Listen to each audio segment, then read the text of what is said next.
सभी भक्तों को जय श्री राम। मैं विपिन शास्त्री, श्री दुर्गा माता मंदिर, आशियाना कॉलोनी, लुधियाना, पंजाब। गुरु विपिन शास्त्री चैनल के माध्यम से आप सभी भक्तों के बीच शिव महापुराण व्रत कथा लेकर उपस्थित हो रहा हूँ। द्वितीय खंड 7वां अध्याय। कथा श्रवण करने से पहले हम अपने गुरु महाराज इष्ट देव का ध्यान करते हैं। कर्पूरे गौरम करुणावतारम संसार सारम भुजगेन्द्रहारम सदा वसंतं हृदयारविंदे भवं भवानी सहितं नमामि।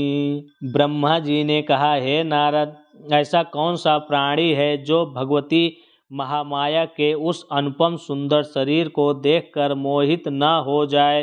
उनके दर्शन प्राप्त कर देवता तथा ऋषि मुनि भी मोहित हो जाते हैं। वह अपने मुख चिन्हों से अलंकृत तथा वस्त्राभूषण को धारण किए हुए थी। वह सिंह पर आरूढ़ थी। उनके उस स्वरूप को देखकर मैंने अपना मस्तक नीचे झुकाकर उनकी स्तुति करने लगा। उस समय भगवती भवानी ने मुझ पर दया करते हुए कहा, हे ब्राह्मण, तुम जो चाहते हो वह वर मांग लो। यह सुनकर मैंने अपनी पिछली बातों को स्मरण करते हुए कहा, हे मातेश्वरी, रुद्र नामक शिवावतार ने मुझसे बहुत ही कटु वचन कहे हैं और व्यर्थ ही धिक्कारा है। अतः आप अवतार लेकर उन्हें बस में कर लें, जिससे वे भी हमारे इस समान गृहस्थ हो जाएं। कृपा कर आप यही वरदान दक्ष प्रजापति को भी दीजिए, क्योंकि इसी अभिलाषा को लिए वह भी आपकी आराधना कर रहा है। तीनों लोकों में आपके अतिरिक्त कोई ऐसा नहीं जो शिव जी को मोहित कर सके। हे नारद, मेरी बात सुनकर भगवती भवानी ने कहा, हे ब्राह्मण, तुम धोखा देकर मुझसे यह क्या मांग रहे हो? इससे तुम्हें क्या लाभ होगा? इस समय तुमने मेरे सामने यह संकट भी उपस्थित कर दिया है कि मैं तुम्हें वरदान ना दूं तो वेद का मार्ग नष्ट हो जाएगा। इतना कहकर भगवती ने योग धारण द्वारा उन पर ब्रह्म परमेश्वर का ध्यान किया, जो अपने भक्तों को प्रसन्नता प्रदान करते हैं और सबके अंतःकरण का हाल जानते हैं।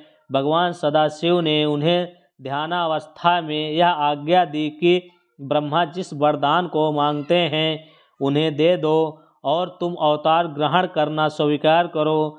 हम तुम्हें अत्यंत स्नेहपूर्वक अंगीकार करेंगे तथा ब्रह्मा को इस प्रकार मोहित करेंगे कि उनका संपूर्ण गर्व नष्ट हो जाएगा। पर ब्रह्म की ऐसी आज्ञा पाकर भगवती जगदम्बा ने मुझसे कहा, हे ब्राह्मण, हर रूपी भगवान सदाशिव योगी राज हैं, उन्हें मोहित नहीं किया जा सकता, परंतु तुम्हारी प्रार्थना के अनुसार युक्ति पूर्वक तुम्हारा मनोरथ सिद्ध कर दिया जाएगा। जब तक हर स्त्री को स्वीकार नहीं करेंगे तब तक न तो उन्हें परलोक का फल मिलेगा और न संसार में आनंद ही प्राप्त होगा। अतः मैं उनके निमित्त दक्ष प्रजापति की पुत्री के रूप में स्वयं ही अवतार ग्रहण करूंगी। उस समय शिव जी मुझ पर मोहित होकर मेरे साथ विवाह कर लेंगे। इतना कहकर भगवती महामाया अंतर्ध्यान हो गई और मुझे अत्यंत प्रसन्नता प्राप्त हुई।